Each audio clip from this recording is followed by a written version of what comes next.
إن الحمد لله نحمده ونستعينه ونستغفره ونعوذ بالله من شرور أنفسنا ومن سيئات أعمالنا. من يهده الله فلا مضل له ومن يضلل فلا هادي له.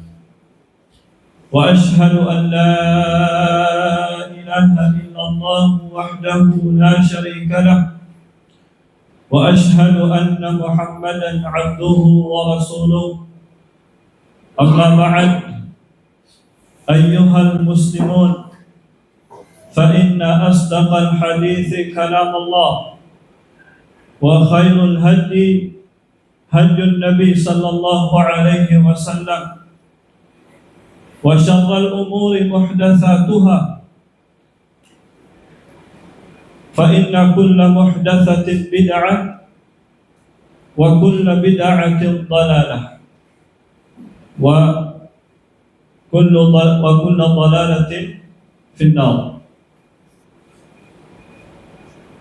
Mga kapatid sa Islam, ang lahat ng papuri at pasasalamat ay ukol lamang kay Allah subhanahu wa ta'ala. Sa Kanya tayo humihingi ng gabay at sa Kanya rin tayo humihingi ng kapatawaran. Katotohanan, ang sino mang ginabayan ng Allah subhanahu wa ta'ala ay walang makapagliligaw sa Kanya, at ang sino mang niligaw ng Allah subhanahu wa ta'ala ay walang makapaggagabay sa Kanya.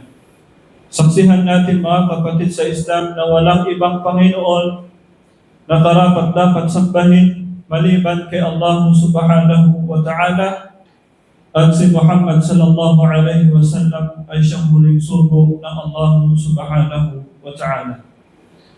Mga kapatid sa Islam, sinabi ng Propeta Muhammad sallallahu alaihi wasallam,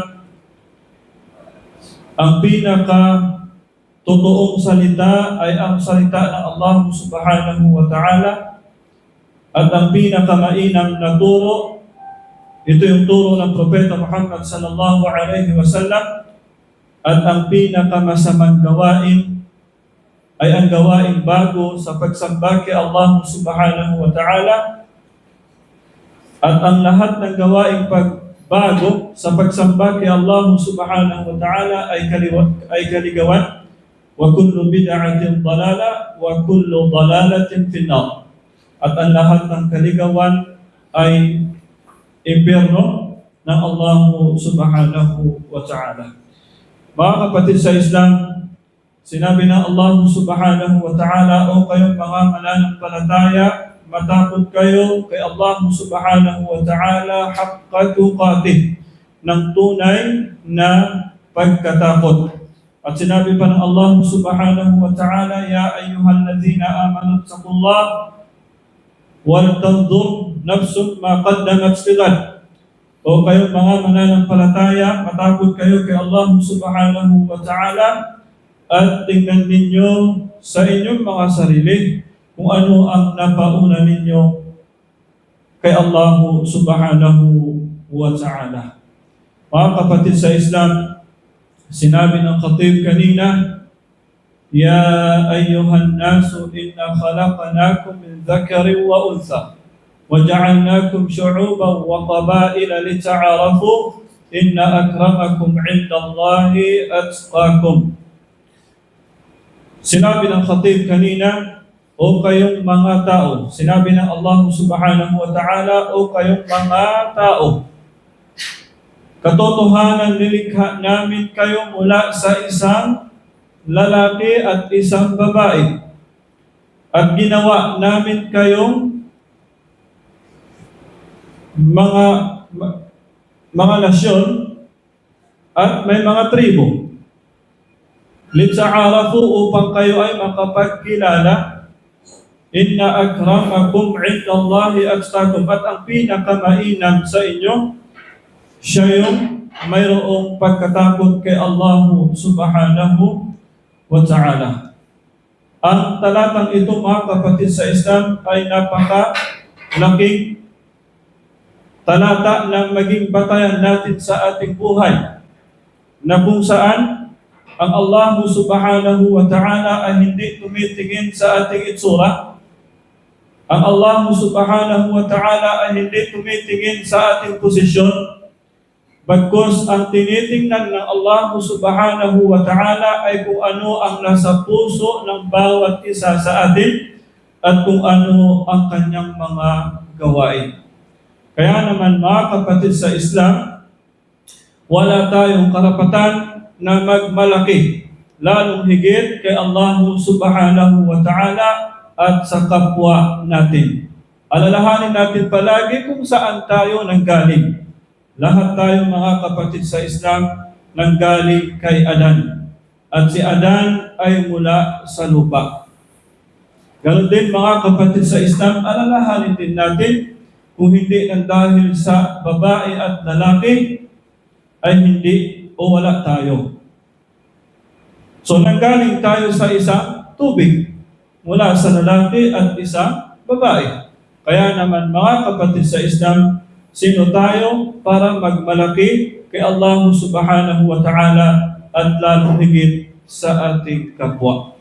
Mga kapatid sa Islam, sinabi ng Propeta Muhammad sallallahu alaihi wasallam, hindi makakapasok ang isa sa inyo kung siya ay mayroong pagmamalaki sa kanyang puso na kahit na katiting lamang.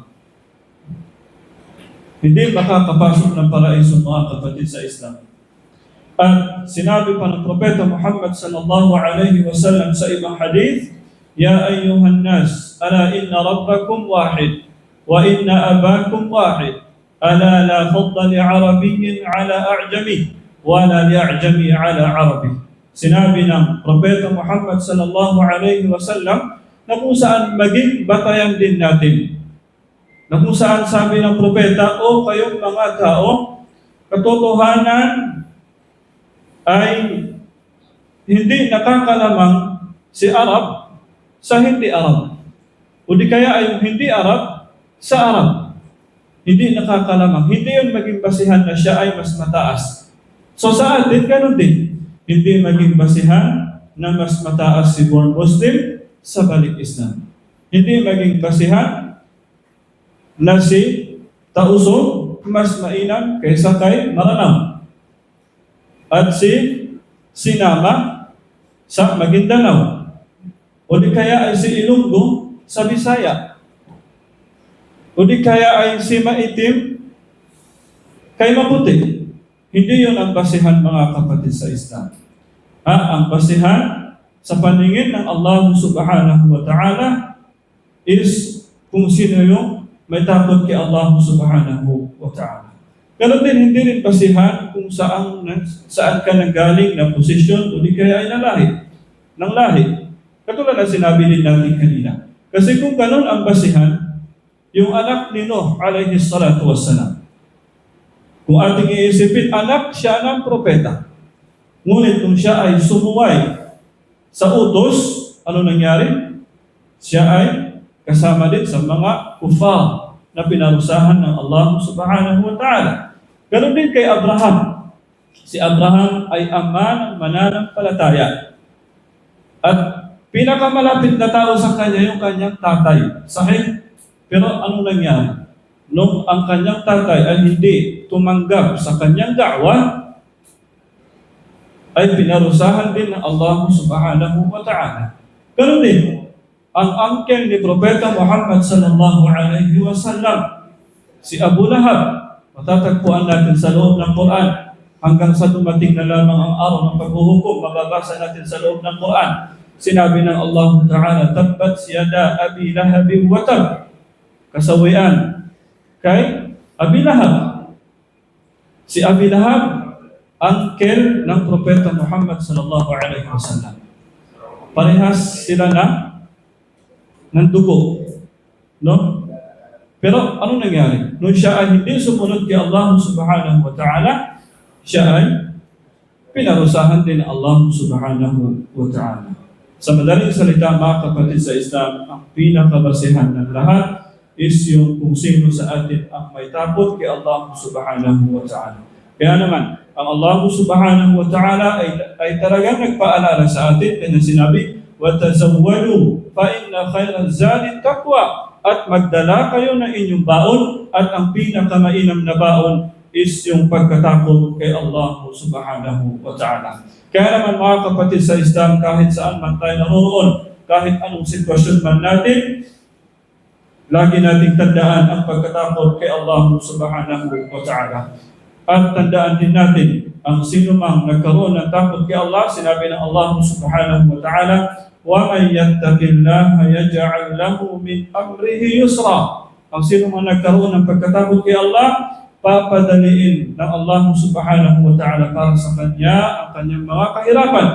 At ganoon din mga kapatid sa Islam, ang pagkatakot kay Allah subhanahu wa ta'ala ay siyang maging dahilan na maligtas tayo sa kabilang buhay. Sinabi ng Allah subhanahu wa ta'ala, innal muttaqina fi jannati wa na'im.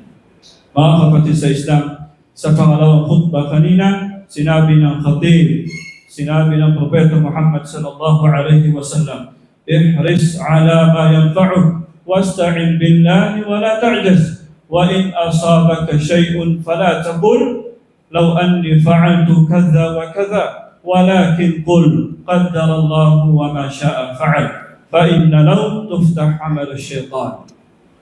Mga kapatid sa Islam, sinabi ng Propeta Muhammad sallallahu alaihi wasallam, ihris ala ma yanfa'u. No? Mag-focus ka sa mga bagay na makakatulong o nakakabuti para sa inyo. Fi dunya wal akhirah. Maging ito man ay makabutong bagay, lalong higit sa kabilang buhay. Wala ta'jaz. At kung may mga bagay man tayo na gusto natin makuha at hindi natin nakuha, huwag tayong mawalan ng pag-asa. Huwag tayong mawalan ng pag-asa. Pagkus ito ay dapat na maging dahilan para magsikap pa tayo. At sinabi pa ng Propeta, وَإِنْ أَصَابَكَ شَيْءٌ فَلَا تَقُلْ. At kung ikaw man ay dinatnan ng pagsubok o ng anumang mga bagay na hindi mo nagustuhan, huwag mong sabihin sa iyong sarili kung sana ginawa ko. Kung sana ginawa ko. Kung sana ginawa ko, dahil ang salitang ito ay nagbubukas ng gawain ng syaitan. Kaya naman, ano yung sabihin natin? Sabihin natin, qaddarallahu wa ma syaa fa'al. Ito ay itinakda ng Allah subhanahu wa ta'ala. At kung ano ang kanyang naisin ay mangyayari. Mangyayari.